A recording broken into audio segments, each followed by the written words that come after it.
Welcome to the Break Motor Cloud podcast, where we share scaling stories in F&B and retail. This podcast is brought to you by StaffAny and produced by Nila Studios. Today, I'm super excited to have me, Trixie, from Buy Invite Only, to share with me her story in scaling the business. Welcome, Trixie. Welcome to the show. Thank you for having me. Yeah, Trixie, could you give a quick introduction of yourself and how did you get into this business? So I'm Trixie. I'm the founder of Buy Invite Only Jewelry. I started when I was about 19 or 20. So that was maybe about 16, 17 years ago. I started as a hobby crafting jewelry in my bedroom, in my mom's place. And it became something that gave me a lot of pride and joy, something that I can do with my bare hands. So when I graduated, I just thought, heck it, like I just try it for a year. And then that's how it's kind of started. I just never stopped doing it. So until now, I'm still working at Buy Invite Only. So I never had a full-time job per se, which I regret. I feel that I should have done 1 or 2 years experience in a corporate world, but I'm very glad where the journey has led me to today. Yeah. Super. I also didn't find a full-time job. I started StaffAny final year of university, but yours is even more intense. You said you were actually building a business while in school. Yes. And then only when you graduated, then did you open a first shop? How did that journey turn out? Because in the 16-year journey, I would say the first 5 to 8 years was a lot of exploring, learning, product development. I think many people fail and then they start another business. I just continue to fail and then restart again. Like I just kept chugging on. Right. So I would say our first store was maybe in 2018. That's our first permanent lease that we took up, which was at Wisma Atria. So I think a lot of our customers will remember us being at the atrium space, like a small kiosk space in Wisma. So that was kind of our first foray into retail. And I would say it's a very humbling lesson. But I think first retail shop is always like teaching, is like a retail school. Right. Yeah, so that's how we started. Right, and now you have, I think, how many outlets? 4 outlets? I would say at the start of the year, we have about 8. Okay. Yeah, so in fact, actually, we are closing 3 of our stores. Right. So far, we have closed Gem and Bugis, and then in November, we'll close Vivo City. I see. And then there's a lot of expansion. The one I recall is like Somerset 313. You have one there in the middle, right? Yes, And then so we have Somerset, next. Joel. We are in Changi Airport. So we opened a new Changi Airport space in Terminal 3 airside. Congratulations. So that was something new for us. That's a new kind of environment, a new type of customers that we are serving. So we were very excited about that. But also then this year we are closing 3 stores as well. Awesome. Yeah. We're going to ask about why you open and why you close and some of the strategies behind later. But the name, Buy Invite Only, how do you come up with the name? When I started, there's a very boring story. So I had a list of 100 names. So it was not just like, okay, then epiphany, and then it's like, I had a list of 100 names, and I knew that I wanted the name to be like a common phrase that people would always use, so that it's very top of mind.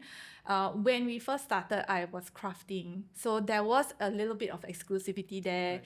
And there was a lot of that time Yoji. I can't remember who now. Yoji Yamamoto, I think. I need to recall. No worries. Yeah, but there was this brand that had a sub brand called Coming Soon, but that was the brand name. So I thought that was so cool just to have a phrase right. as the brand name. So then we decided, I brainstormed over 100. So that's the boring story. But of course, as we progress, as we scale, that name kind of creates a dissonance with our customers, I feel. Because they feel it's something to feel very exclusive about. We still to date have customers asking, hey, if I don't have an invite, can I come into your store? People still ask that question. That's Yes. so cool, man. In a way, it has become if you know, Right. kind of like a name. Right. So we don't have a lot of issues getting sales because of the name that's caused a lot of disruption. So it's more like a nuance now, but thinking back, I would have maybe chose a different name so that it doesn't create so much problems in our customers. But also at the same time, it's become a joke internally. Yeah. And it's also quite funny when we hear sometimes when customers are afraid to step into our stores. Because they wait for the invitation only. Yes. So it's hilarious. A more boring one is StaffAny. We started listing names that has HR related features in the name, and we chose StaffAny because it was the .com domain that we can find. So I think ours is more boring than yours, right? It's so Yes. practical Sometimes like everyone have like this amazing story about how they up with their name Right. and everything, but actually sometimes it's just logistics. ours is like, damn boring. yeah, it's like we pick the best one from a list or something like that. Right. Super. Then what does the brand actually stands for? Because now I see it being, in front of empowering ladies and people using your amazing jewelries, all the way from necklace to bands to rings to everything, right? Like so how does the brand evolve and what do you guys stand for right now? To be very honest, when I first started, I was really a young kid lah. So I didn't have any direction. There's no vision, no mission. But along the years, as I get to know my team and I get to know my customers, I really wanted to solidify that. So throughout maybe around our 8th year, we decided to sit down and say, hey, we need to have core values, we need to have mission and a vision so that our team have a direction. So now we truly want to be the leading jewelry brand, firstly in Singapore, and then slowly growing regionally, and then of course globally as the wider mission that we have. And it has kind of gave us a very good direction. So even things to like how we talk to vendors, how we talk to people like you, if we work with you, like will a leading brand be rude? No, will a leading brand say this to the customers? Will a leading brand have typo errors in their Instagram captions and things like that? So it kind of puts us to a standard. Right. With our quality, our products, our design. We are not perfect, but it's kind of like a mark for us to reach to, and I feel it makes us less like headless chickens. So that is kind of where we are going towards. Right. And I think for the customer side, we really want to be, whenever you think of jewelry, you think of us. So we want to try to expand into other segments like men's jewelry, unisex jewelry, maybe even next time like children's, kids, tweens, or piercing jewelry and stuff like that. So that's kind of like what we are seeing whether we can achieve that in the next few years. Yeah. Super. Hopefully one day there's like men's jewelries that the rest of us can also use. So your outlets, now you mentioned 8 and some are opening, some are closing, and some great expansion in Changi Airport and all. What's the direction for the brand in terms of the outlet perspective? Are you guys going to open like 10 more in Singapore, or like how are you thinking about the expansion plans? Yeah.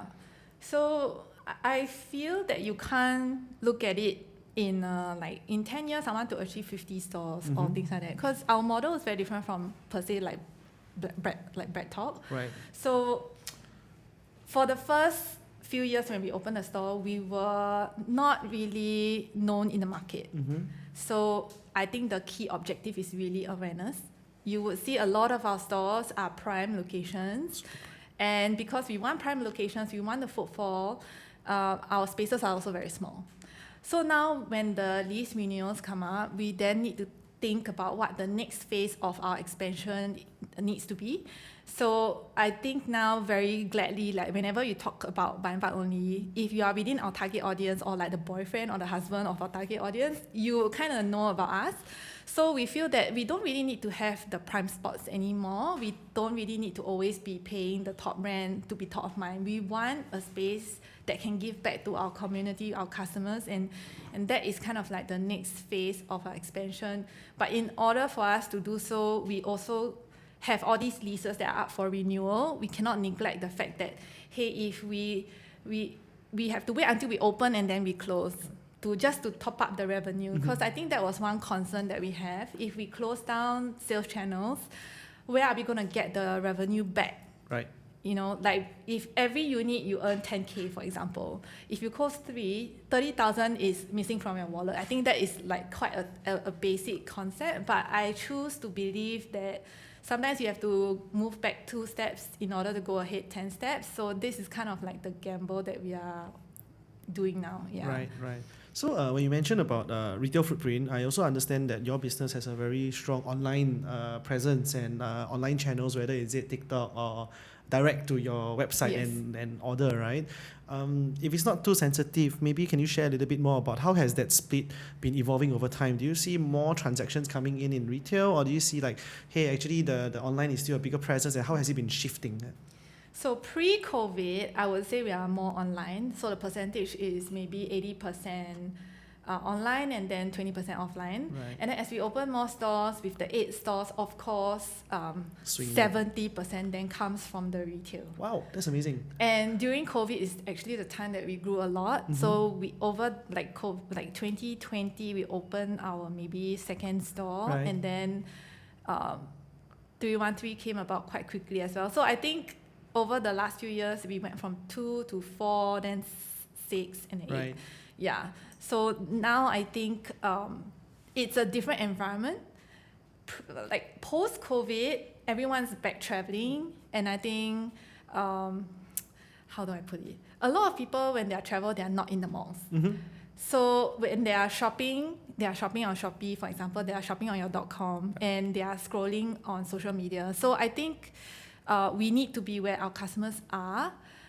That should be where we are going to focus on now. So a lot of the growth and all of the revenue is coming from non-retail spots right now. So we are also seeing the need to maybe downsize a little bit and consolidate, and then the retail starts to have a different meaning. Right. I think the experience part is becoming more important. Our customers are telling us, like, hey, I need a bigger space. I want to be able to sit down and like solely think about the jewelry. I want to have a space that I can just stand there and not be disturbed by the crowd. So we are hearing all this feedback and looking for a bigger flagship space. Awesome. For next year. Yeah. Super looking forward. That's also what good entrepreneurs do, right? We listen to the feedback of our customers and we iterate along the way. That's amazing. One quick question. I saw that there's a collaboration like Miffy, right? And Yes. branded stuff like that, like cool things. Like, how has that also been part of your strategy? So we initially thought of 中秋节, so Mid-Autumn Festival. So we actually launched Miffy because it's inspired by the Chang'e Dengyue kind of story. And we always want to use our own cultural stories, and we want to tell Asian stories because that is what represents us. And we want to mold it into our modern day designs, and then so it's relatable to our customers. So that is how it really came about. We thought, hey, wouldn't it be great if we don't just launch a normal like rabbit necklace with moon and stars? Can we actually work with Miffy and then mold this into the story that we want to tell? So we talked to Miffy, and then they very openly said, very quickly as well, said yes. And actually we started in March 2025. So we had to launch in 6 months, which was a very, very tight timeline. And it's our first licensing project, so we were also not knowing what to expect. We actually ordered bigger than usual inventory, but we are now almost sold out already. Congratulations. So I guess it's a relief because we have closed 2 stores so far, but we are not seeing the loss of the sales coming from the stores. I think because of the collections that is pulling the customers through our online, through our Shopee, through our like brick and mortar stores, we don't see like that loss of that 10K or the 20K that we talked about earlier. Yeah. Super. So that's a great recent win that I would say that the team worked really hard. Say it's an easy win. They are still working very hard now. But you worked since fulfilling March. orders. Yeah, all the way to now sold out and all. Really, really a lot of hard work. Yes. Yeah. So thank you for hard work, your team. How about the toughest challenge that you recently went through that cannot talk about COVID lah? Something beyond that. Yeah. So COVID actually was very good. Very good for you guys. Okay, we'll talk about it later. But what was a tough challenge that you had overcome with your team in this last year of entrepreneurship? In the last year, I think it's the changing consumer behavior, tackling also the rents and the high increase of cost that is coming. So I think not only in F&B, but like retail for jewelry, silver and gold prices are going up. Going up, yeah, it's crazy. So a lot of back and forth talking with our suppliers, making sure that we do not need to raise prices. The increase of the GST in the last 2 years, how we can maintain that price point for a lot of our best-selling items that our customers love over the years as well. So I think navigating these challenges has been quite difficult. I wouldn't say it's, and then also making blind, taking risk that you don't know whether it will work out. Because closing stores to a lot of people sounds very bad. So not only externally but internally, I need to make sure that my team feels secure and that they will trust in what we are, in the direction that we are going. So that was also very challenging. Yeah. Awesome. I think you mentioned a few things that's quite interesting. So you mentioned that the gold price going up also will affect your COGS, right? Yes. So in the retail business, this is something that we don't imagine that much, right? Sometimes they say it's double edged, right? Like gold price go up means I want to invest more gold or something like that. How does it affect for you? Is it more of like when gold price go up, it's harder to sell, or like what's the correlation based on the cost price will increase. So whenever they give us a quotation or like we develop the design, it's hard for the supplier to say how much this design is going to be, but we know within a range. Right. But if the gold prices increase by 30%, Right. that knocks that item up by $1 or $2, and that actually affects the margin quite a lot. I see. Yeah. So I guess luckily we are a high margin business. Unlike F&B, which I understand is doesn't have that luxury, but it affects things like how much discounts we can give to customers, because we have a membership program, so we have to put that into consideration as the cost. We have to make sure that the unit economics is positive, and there's so many different simulations. Shopee have their own percentages, TikTok have their own percentages. Every creator takes a cut when they sell. The girls at my store take a commission as well. That's very good. Packaging also, there is like a benchmark that you can't exceed. So these are all the numbers that kind of like we have to balance and make sure that we don't sell at a loss. So I guess to answer your question, every time for the same design, some suppliers, every time we place a PO, the price change. Yeah. And that means it's like every time you buy rice, right, it's a different price. It's damn stressful, you know, if you're a housewife. But it's like it's things that is nuanced in our industry. So the better relationship we have with our suppliers, the better we can communicate this. Yeah. Right. I understand. So in this case, do you then see using more of different materials, or is there also a trend like, hey, do we then get less reliant on gold and silver and go for other materials, or is everything also going up at the same time and actually no choice? We are exploring stainless steel. Okay. But stainless steel is actually very cheap, and it's known as the waterproof jewelry that a lot of people do mark up a lot because of this feature.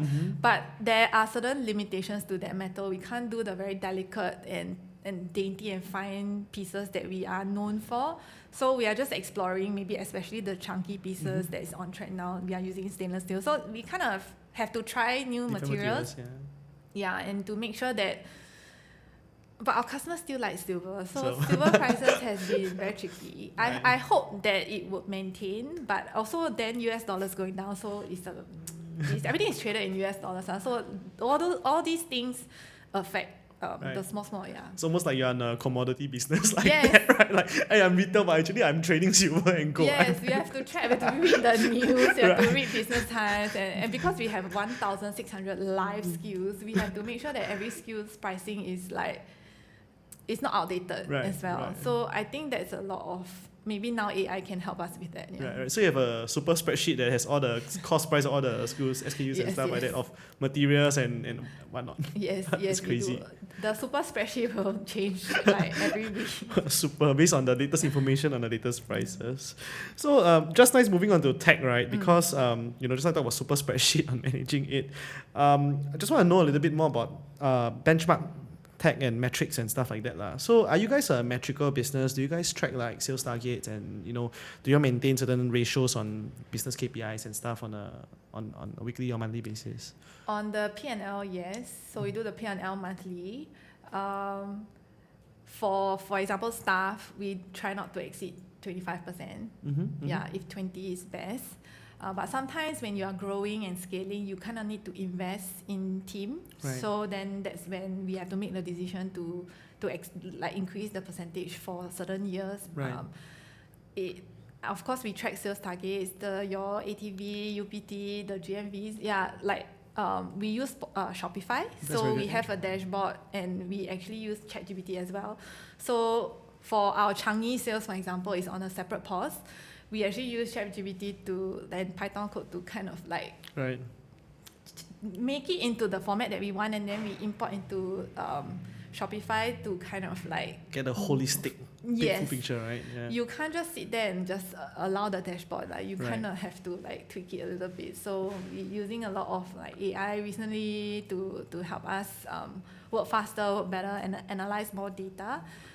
Yeah. Super. So when we talk about the metric side of things, you just now mentioned labor cost being like 20-25%. Does that also include the HQ staff, or you're talking about retail cost of labor overall, including the HQ Yes. side of things? Okay, because when we talk about F&B, people always talk about 20-30% of the retail front, which is on the BU, like at the outlet level, excluding back office, excluding what we call. I think it depends because our online store is without a rent. True.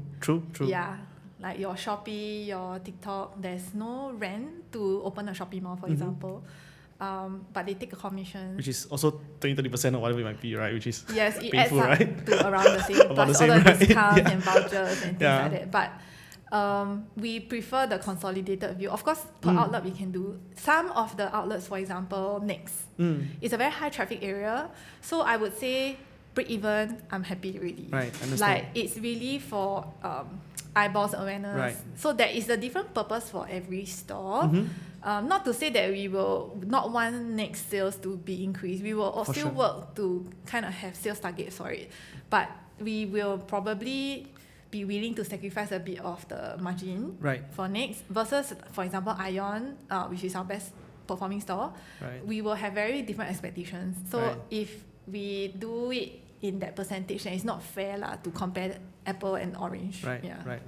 Then the next part about the labor side, you just mentioned a point earlier in the conversation. You mentioned that your retail staff, you give them a sales commission and sales incentive. Maybe you can share with some of the business owners here. How do you design that? Like, is it based on just a top line revenue, or like based on like? It's very complicated. It's very complicated. It's like A plus B minus C, something like that. Yes. Shortcut, streamline principle that people can learn a bit more how you think about it. Yeah. We have individual comms. We also have store targets as well. And then within the individual comms, it's not really a straight percentage.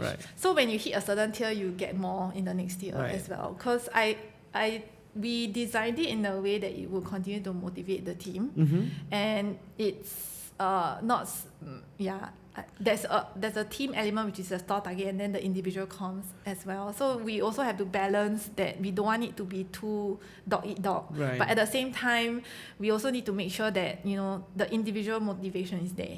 So for part-timers, actually we are also offering commissions as well. That's cool. But we are thinking to tier it in a way that like maybe the better, like the part-timers that can give us more shifts will then have a more complex, more robust one.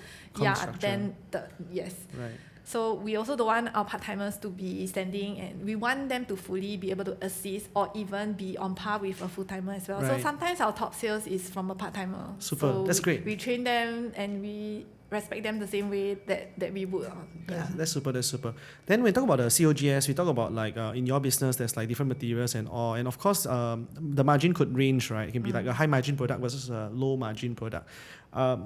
If it's comfortable, just to learn what are the ranges in terms of your COGS. Is it like for the high margin product, like is it like single digit margin kind of cost, like drinks like that, or can it be like like the low margin product, like how expensive is it actually for a flagship product that may be more expensive to produce that you guys will need to do? Is there like a range? It's tricky because maybe food is like food. Yeah, food like steak like, and then salad. But for jewelry, the product has you need to have a strategy.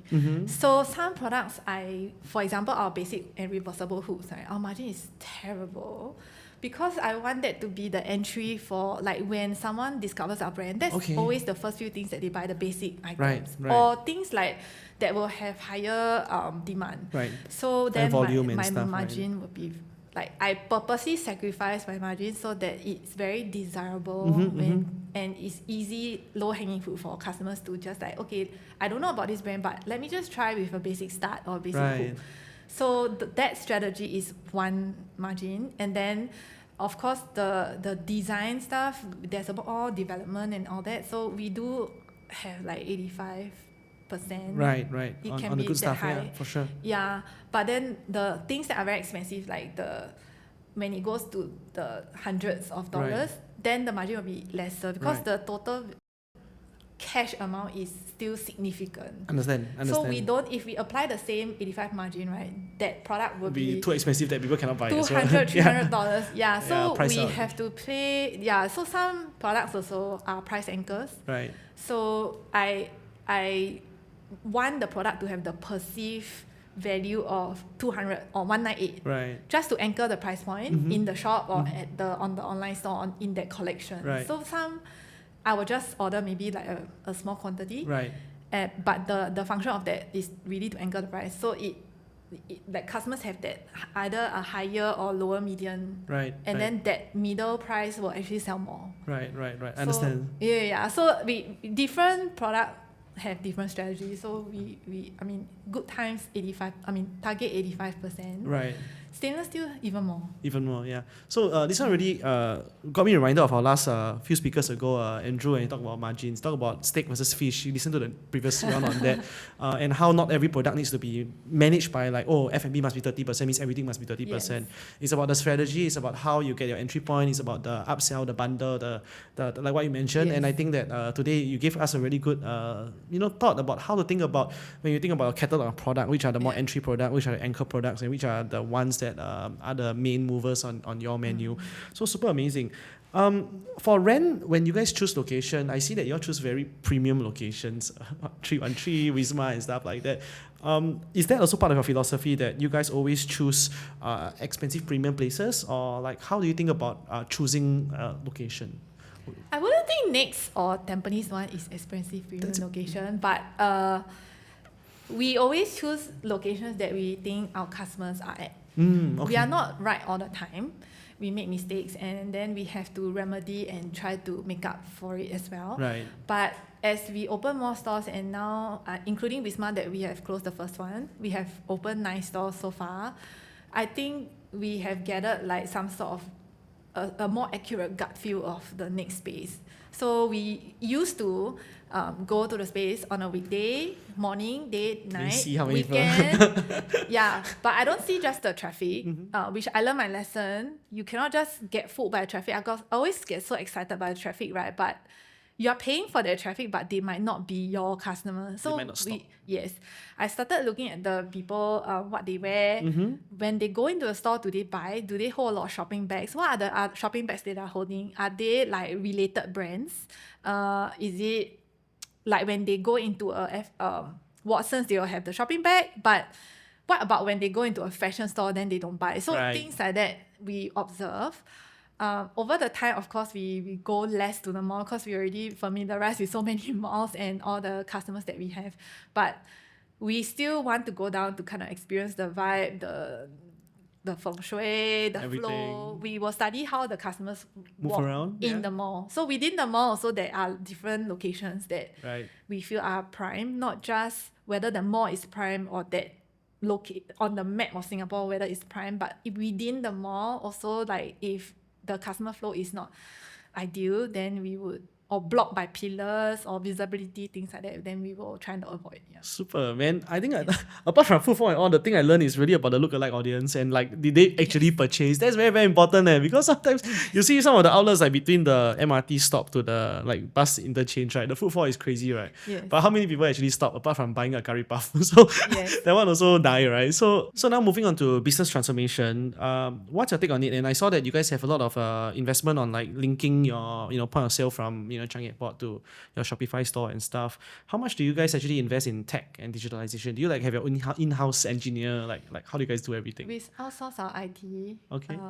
We have one IT guy that helps us. I would say beyond ChatGPT, we don't really invest in a lot of tech. Of course, Shopify has its costs, and the tech stack as well, with the upsells, with the bundling, with the like even importing things into Shopify, we have to pay like a subscription for it. So I mean that's quite normal. But beyond that, we not really that.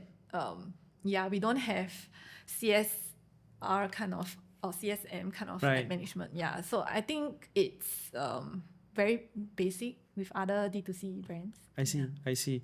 What's one or two areas that you think that you would like to invest in the next couple of years in terms of digitalization and technology? AI. in Yes. which part of your business that you like to put AI more? The best is customer service. Customer service side of things. So up to today, we only have 1 or 2 customer service team since our beginning until now. And I say that with a lot of pride because not only customer service is a call center, yes, but to be able to achieve top customer service award, but only have 2. That's crazy. It's really AI. It's really like automation, Processes, flows, and with like 8 shots, we still have that too. So I think it's because I think some brands they have like 5 or 6 or 10. Right. Of course, the product must be good. Right. The order returns cannot be too high. much. If not, high. you still have to hire. So I think having little or no CS is like a pride to me. So I think starting with CS would be the easiest. And then all my managers, I feel that they are using a lot of ChatGPT to even vet contracts. Right. Like POs coming in. And we have to match the PO and the PI to make sure it's accurate to confirm the order. Like things like that, ChatGPT can do it very for me. quickly, yes. Yeah, so I'll just ask, is it the same? Is this like, because human mistakes, right? And then also finance side, analyzing the P&L, making sure that the data, like building dashboards and things like that. Super. Sure. With regards to the customer support side, do you use bots to help reply and filter first? Yes. And then in that design, were you the one leading it, or like do you have another team member that were in charge of like building? My that whole... CS lead Okay, has built a lot of the automations and the workflows stories. and everything. Yes, because they know day to day what the customers are asking. They work very closely with marketing team to fix the website. So Super. like all the Wismo questions, like where's my order, like can I like refund everything, it's all built in digitally. Reply directly based on the help articles and Yes, everything, yes. SOP and templates. I think customers also feel like I don't have to wait for someone to come online. I can resolve this myself. Yeah. That's super. From someone who said that they were not so tech enabled, but actually everything else is already tech enabled. That's why I don't need to. Any prediction on how the landscape will evolve with more digitalization to help you scale better? I think the narrative is always people thinking that humans will be displaced. I do not agree.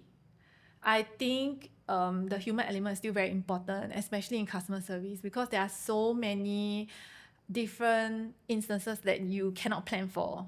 And because customers are dynamic as well, I think the person that's leading the team has to be dynamic. So with AI, there's only so much that you can do. So I feel that the people that you have will stop doing menial tasks. They will have to be adaptable, dynamic, and problem solving, thinking out of the box. So this is also one of our core values that we built into our KPI. So we have bonus points for your KPI if you can suggest 2, depending, 1 or 2, depending on manager. But if you can come up with 1 or 2 processes that make us more efficient or adds to business goals, you get extra KPI points. Super. So it's beyond the 100%. So your 100% is still your scope. But if you can create projects and you notice that when you work with someone else, the project doesn't have to be only adding value to your department. It can add value to the other people's department. But you can use it to say like, hey, I come up with this idea, then I work with this other person from this department to come up with this framework, and then we are increase our efficiency in this way, then I also deserve the points. So we make it such that a lot of our teammates will have that. Yeah. That's super. Like, is that something also that the HR team like G need to manage?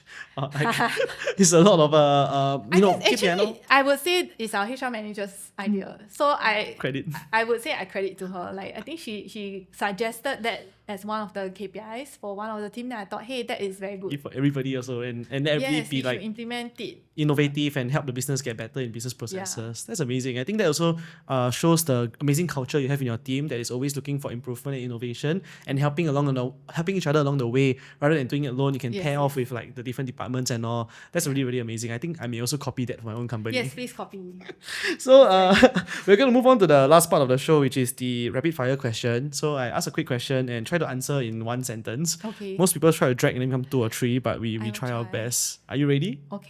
Okay, so who is someone in the industry whom you have learned a lot from? Lee Kuan Yew. He's your industry man. Cannot lah. He's not in your industry lah. One more time. Who's someone in your industry that you have learned a lot from? Okay, so she's not from Singapore, but like her name is Kendra Scott. She also has a jewelry business in the US, and her path is kind of similar to ours. So I do learn a lot from her. Super. What is one piece of advice you wish someone had given you before you started out? That advice would be to always listen to your gut. If you have a son or daughter that wants to join you in your business, what will you say to him or her? Then you need to start now. Start now. Oh, my son is 1.5, like about 1.5 now. How is he going to start now? He delivered stocks on Sunday to our Changi store. Okay. Yeah, but I feel that it's involving him and our day-to-day. We also talk a lot about, my husband also works with me, so we talk a lot about work. So I think from 4 years old can go and start Infused packing already. boxes, folding boxes, sorting like rubber bands, like blue and green. I think that helps, yeah. So, well, if let's say there's one item that you want to give a shout out for, what's your latest collection that you want to name to people Our in the... Miffy collection. Sold out We already, have right? No, there's part 2 launching on the 4th of October. All right. Yeah. I don't think the podcast will be out by then, but Yeah, we will but see whether we can disturb next you for year, extra. We Next might year. want to do more licensing projects. So, yeah. Look forward for more collaboration. Yes. How should people interested following in your story follow you? Oh, my story. I don't know. I don't really talk about my story. So this is one of the few podcasts that I actually joined. Any like LinkedIn or like Instagram page or something that we can follow? I'm Trixie Kong on Instagram. So yeah, you can just follow my brand's Instagram as well. Awesome. Are you willing to offer one mentorship coffee session for someone looking to start up and wanted some conversation and help? Yeah, sure. I've done it a few times before. I find it very enlightening when I have coffee with someone that is of a younger or older generation. So I do find that very helpful. Yeah. That's amazing. So any final points you'd like to share with our listeners before we end today's show? I guess a lot of your listeners are also entrepreneurs or doing their own business. I guess not being afraid to take risks that are scary, because I feel in Singapore we are very safe. We make very safe decisions. Sometimes also maybe afraid to fail. So I would say don't be afraid to just take the step out. And yeah, as long as you do your best, then you can make yourself proud. Yeah. I really love today's episode because I learned so much more, and I feel that you got a lot of sharing that's based on your experience. Very, very authentic. Thank you. You try to humble and downplay it. Actually, not very tech lah, but actually behind you can see all the integration, the chatbots and everything. And you tell me, oh, I'm not very technical lah, only P&L, but actually all your numbers and everything really, really good. I learned so much. It's my hate for like administration and manual work that really Did all this good stuff. Can I just automate this? Yeah. Yeah. So the final talking point is get a good team member, a good head of Your managers are very important. and then you have a better Invest journey. in good people. You can only grow as fast as you can find good people, actually. Yeah. We're gonna end the podcast with that line. Yes. Thank you. Thank you.